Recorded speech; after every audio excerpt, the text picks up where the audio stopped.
Hi, my name is Gianna Stanley. I'm a Richmond-based private chef, and this summer I'm taking you on a journey to tour RV Agriculture's farmers markets. Today we're at the Goochland Farmers Market, which is a laid-back, family-friendly market, has great music playing, a food truck, and lots of different vendors to shop at. Let's go check in with the market manager, Grace.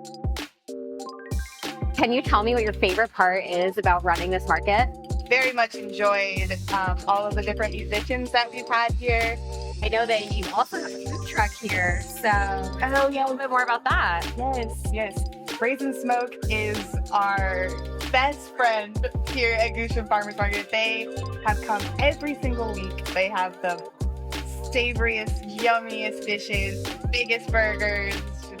They're also local to Goochland. And it's awesome to see the people that come out just for them. Like, they will go straight to the food truck. Definitely something to check out when you come to the Goochland Market. Now let's get going to our challenge and what we're here for today. If it's your first time joining us, then I'm excited to fill you in on this little challenge. At each market, I have $25 and I'm going to be shopping around here, brainstorming a recipe on the fly. Then I'm going to take you home to my kitchen and we're going to get to cooking. I'll show you step by step how to create the recipe. Now let's go and start getting creative. I'm here with Kylie from Windy Hill Farm. So can you tell me a little bit more about what you all offer and where you're located? We're located in Bumpus, Virginia. We're a family-owned business. We offer our grass-fed and grass-finished beef and our pasture-raised pork. All of our meat is raised with no antibiotics, no hormones. We don't use any pesticides on all of our fields, because our cattle are grass-fed and grass-finished, so we fertilize organically. So you have eggs as well, which is amazing. So this is really a one-stop shop that you can come here at the Goochland Market to get your meats and your eggs. I'm here with Alfredo from Little Green Farm. You may remember him from episode 1 of Chef Adventure. I'm so excited to be seeing him at the end of the season since we started at the beginning of the season with Alfredo. So what inspired my recipe today was seeing these massive zucchinis, and I got to chat a little bit with Alfredo as to how they get so big. As you know, squash grows really rapidly. There'll be a couple of times where we'll miss one.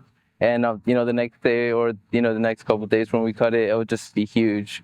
So I was surprised to still see some watermelon and corn here, but Alfredo was telling me that even though we're at the end of the season, it's still very much so here and ready to be eaten. It's been a long harvest this year, but it's getting down to like the last couple of weeks. But even though it's still at the end of the season, it still maintains its flavorful and, it's just good flavor on the corn still. We had a really big harvest this year. And it's just time for them.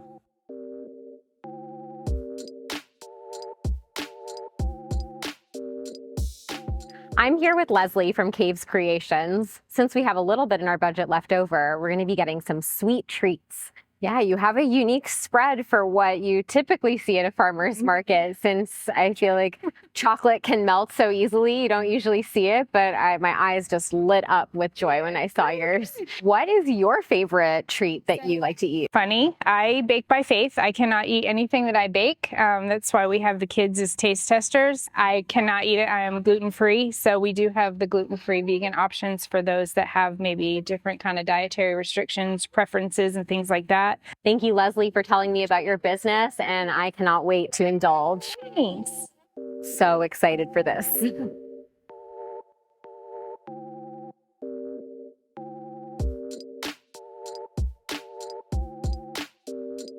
Thank you so much for coming with me to the market today. I had an amazing time at Goochland Farmers Market getting to know our vendors, and I'm so excited to take you home to my kitchen. Let's go make some zucchini boats together. Hey, welcome to my kitchen. I had so much fun shopping at the Goochland Farmers Market with you. We are going to be taking these massive zucchinis and making zucchini boats with them. There's going to be 2 variations of this. We'll have one with some meat, and then we'll also use a veggie mixture. So whether you're a vegetarian or you enjoy your healthy dose of iron, there's going to be a meal for you in this recipe. So for the first part of this recipe, we are going to be prepping all of our ingredients: the peppers, the tomatoes, the corn, onions, and the zucchini. This will make it all come together really fast at the end once you get through the knife work. So I'm going to get started with this gorgeous red bell pepper. as we're entering fall, you're going to see a lot of really delicious peppers coming to farmers markets. I personally like to cut around the center. You'll see that there aren't a whole lot of seeds in this pepper, but then you get these nice little panels that you can chop up pretty easily. I'm going to be going for a rough dice here in terms of the shape of what I'm going for. So as you can see, I've cut these little strips, and now I'm going to go in the opposite direction and then get a nice little shape going that will cook easily and integrate well with the other ingredients. The color on these peppers is just gorgeous. When cutting a tomato, I always like to use a serrated knife. It helps to break through the skin and that soft, fleshy inside without pulverizing and getting all that juice caught up in there. So as you can see, I've got these nice discs here. Similar to the peppers, I'm going to be roughly chopping this up, so I'm going to split it into 2 piles. And so here we've got our red peppers, our red tomatoes. They're just going to burst through the color of this green zucchini, our white onions, and yellow corn. So in the background, I have my oven on, set to 350, and I also have a pot of boiling water going. First, I'll be cooking this corn for about 4 to 6 minutes.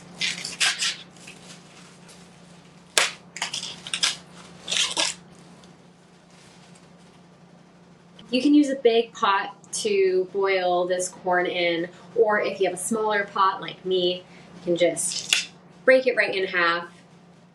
What I love about getting my corn from farmer's market is that I often find that it's so flavorful on its own that it doesn't need any salt or butter. If you like the little extra, then, go for it, but it has just such an incredible flavor on its own. Okay, so the way that I like to cut an onion is I like to first follow this line, the natural grain.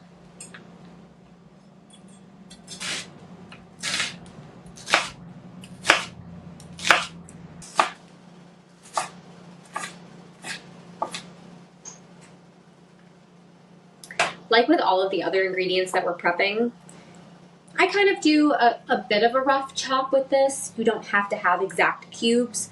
However, I do want to point out that you want them to be about roughly the same size so that they cook evenly and you don't have any, if you find a random piece like this, just cut it up a little bit to get it to be just slightly more uniform.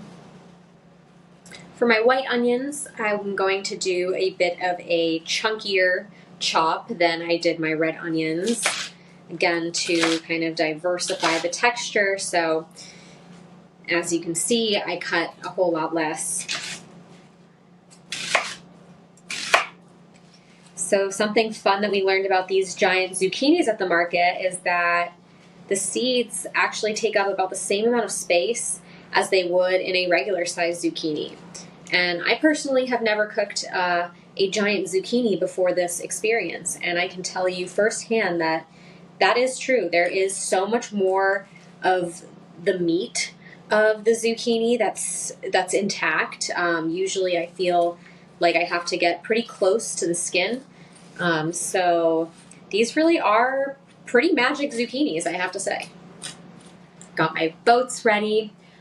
While we cook the rest of the filling, I'm going to pop these face down in the oven. I'm going to put a little bit of avocado oil on them and just a sprinkle of salt, and that will help to kind of evaporate a little bit of that moisture and allow for all of the other flavors to infuse once they're ready. All right, now it is time to pop these into the oven to cook for a little bit. So as you can see, based on this texture here, you can see a lot of fat that's integrated into the meat.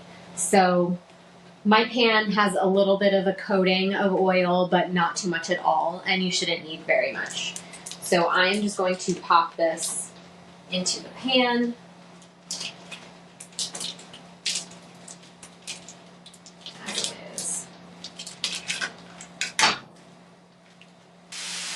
pepper,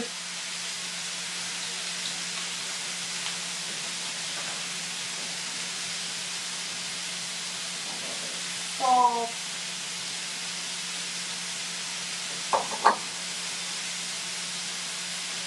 I'm going to be doing some chili powder to start. There will be more chili powder that kind of comes in throughout the recipe.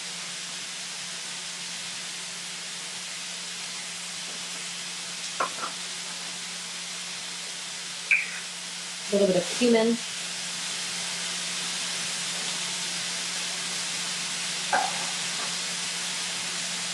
And also a little bit of coriander.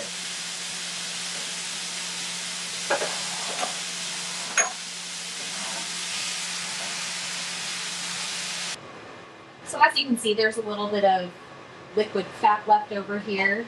That's going to coat the pan.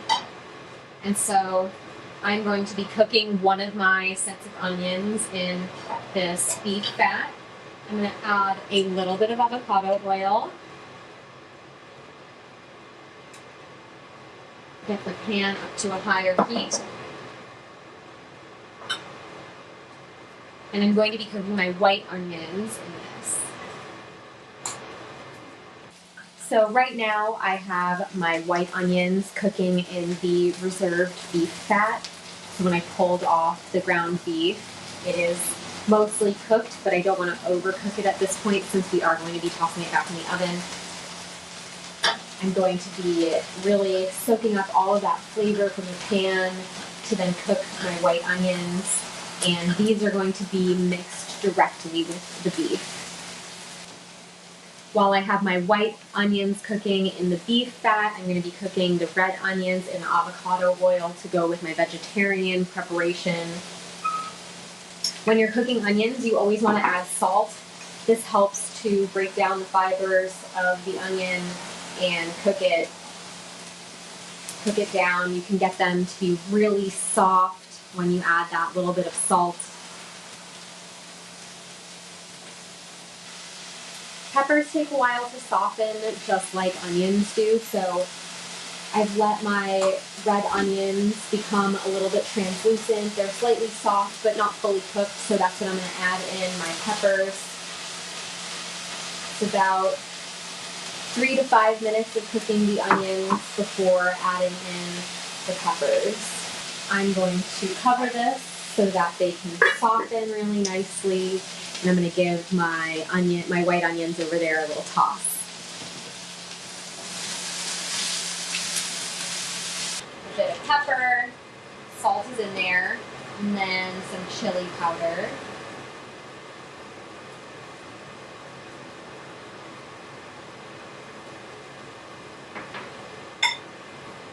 Coriander.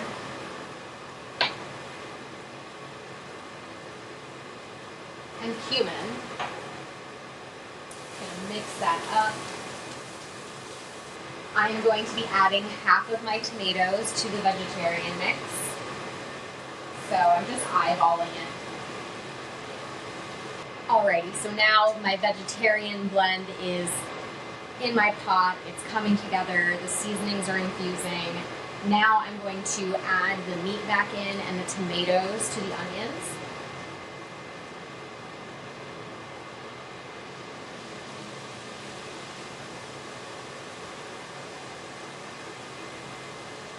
So at this point, as our meat mixture is coming together, we've got our ground beef, we've got onions, we've got tomatoes, and so I'm going to add in another layer of seasonings and a little bit of water to get kind of a little bit more of a moist texture. All right, it's time to grab our zucchini and start to fill our boats.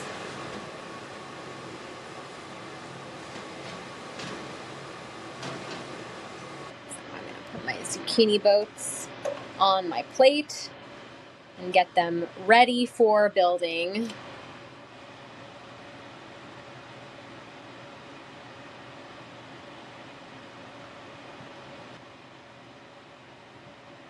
The great thing about this vegetarian filling is that you can actually refrigerate it and use it as a corn salsa.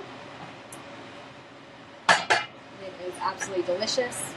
And in fact, I actually also like to put a little bit of it on top of the meat as well. Some extra flavor. So let's dive in.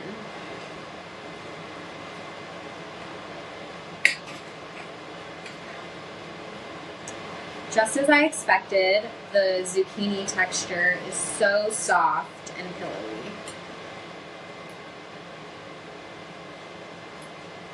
Nice filling. Nice big piece of zucchini.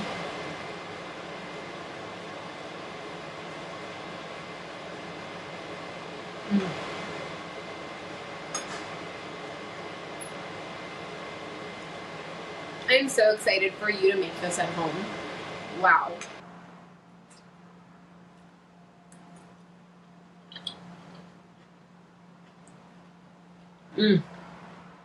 What I love about the vegetarian version is that even though it's all vegetables, there's so many different textures. So you get that pop of the corn kernel, you have a little bit of the crunch from that red onion, and then at the same time you have the nice flesh of the zucchini along with the tomatoes and the peppers that soften so beautifully. It is just an absolute burst of flavor, and I'm really excited for you to try it at home. Thank you so much for coming to the Goochland Farmers Market with me today. I had a blast shopping and brainstorming what the recipe would be, and I had even more fun cooking these delicious zucchini boats here in my kitchen with you.